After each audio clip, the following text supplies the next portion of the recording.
Hi there and welcome to another Midweek Memo.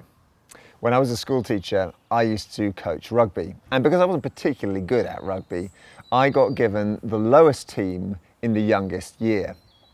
Now, our training sessions were never particularly brilliant, and so to motivate everyone, we pretty much inevitably played a game.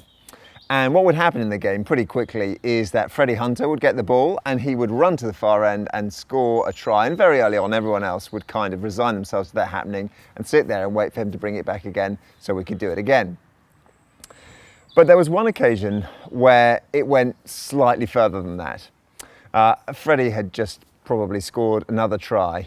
And as I blew the whistle, I turned round and I saw Teddy Clapham sitting on the floor making a daisy chain. This was the low point of my coaching career. The thing is, Teddy had so completely lost sight of the long-term plan, i.e. to get scores on the scoreboard so that when the whistle goes, you win, that frankly, he thought it was utterly in vain to do any running about with the rubber ball. And instead, he'd taken to making some jewellery out of flowers. Now, sometimes in the Christian life, that's what it feels like. We lose sight of the end goal. We lose sight of what's going to really count at the end. And so we feel the great effort that we put into some of the things that we do in the Christian life is in vain. Well, this Sunday, we were looking at a passage all about the resurrection.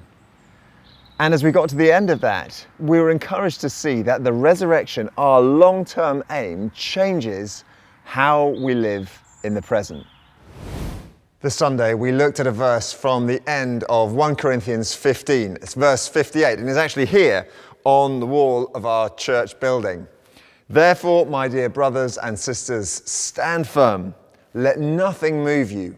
Always give yourselves fully to the work of the Lord, because you know that your labor in the Lord is not in vain. If we're just thinking about the here and now, there are some things that can feel like they're in vain. Prayer, investing in our own spiritual growth, thinking about our own eternal destiny and that of the people around us. But actually, if we focus on the resurrection, if we believe if it really happened, those things are not in vain. So this week, don't be distracted by little things. Remember that your labor in the Lord is not in vain. A couple of notices. First of all, this Sunday at 10 a.m. in our normal morning service, we are going to have our annual meeting for our church.